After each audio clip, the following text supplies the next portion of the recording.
लढवय्या मातेने केलेल्या सुसंस्कारातून असे घडले शूरवीर छत्रपती शिवराय.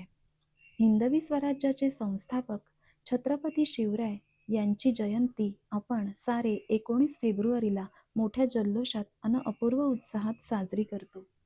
शिवरायांनी उण्यापुऱ्या 50 वर्षाच्या आयुष्यात अतुलनीय शौर्य पराक्रम गाजवत हिंदवी स्वराज्य उभे केले, वाढवले आणि शतकानुशतके गुलामगिरीत खितपत पडलेल्या अन्याय अत्याचार सहन करणाऱ्या समाजाला न्याय दिला. लोककल्याणकारी राज्याचा राजा कसा असावा, उत्तम प्रशासक कसा असावा याचा आदर्श वस्तुपाठ छत्रपती शिवरायांनी घालून दिला. आज्ञाधारी पुत्र, उत्तम पती, आदर्श पिता, प्रखर बुद्धिमत्ता आणि अलौकिक शौर्य गाजविणारा जाणता राजा अशी असंख्य गौरवपर विशेषणे वापरली तरीही महाराजांच्या अष्टपैलू व्यक्तिमत्वाचे शब्दात वर्णन करता येणार नाही. शिवरायांचे व्यक्तिमत्व अत्यंत प्रभावी होते, अर्थात शब्दातीत होते. अशा महान युगप्रवर्तक राजाला जन्माला घालून राजमाता जिजाऊ माँसाहेबांनी आपल्यावर अनंत उपकारच केले आहेत. मराठेशाहीच्या इतिहासात पहिली अलौकिक शूरस्त्री म्हणून कोणाचे नाव पुढे येत असेल तर ते राजमाता जिजाऊंचे. सिंदखेड येथे पौष महिन्यातील पौर्णिमा आणि गुरुपुष्यामृत योगावर पहाटेच्या शुभमुहूर्तावर 12 जानेवारी 1598 रोजी राजमाता जिजाऊंचा जन्म झाला.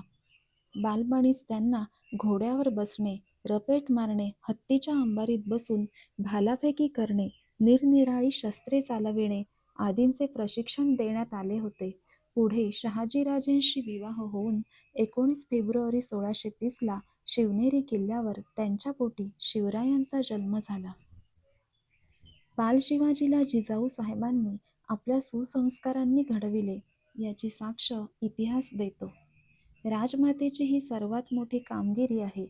हिंदवी स्वराज्यास नैतिक अधिष्ठान देणाऱ्या त्या अधिष्ठात्री देवता आहेत. स्वदेश, स्वधर्म याविषयी जाज्वल्य निष्ठा, प्रेम, परधर्मीयांविषयी आदर, परस्त्री मातेसमान हा उच्च भाव, रयतेच्या कल्याणाची तळमळ, बुद्धिमत्ता, अतुलनीय शौर्य, चातुर्य, युक्तिवाद, गुणग्राहकता, अचूक निर्णय क्षमता, प्रतिकूल परिस्थितीत श्रद्धा आणि सबुरी, आणि बंधुत्वाची शिकवण हे सारे गुण शिवरायांच्या व्यक्तिमत्वात पाहावयास मिळतात. याचे कारण जिजाऊ माँसाहेबांनी बालवयातच शिवरायांवर केलेले संस्कार. या संस्कारांमुळे शिवराय घडत गेले, पराक्रम गाजवत गेले. उभ्या आयुष्यात शिवरायांनी कोणतेही व्यसन केले नाही आणि आपल्या मावळ्यांनाही व्यसनाच्या अधीन होऊ दिले नाही. थोर मातेने केलेल्या संस्कारातून लोककल्याणकारी राजा घडला आणि जनतेचे राज्य आले. जय शिवाजी, जय भवानी.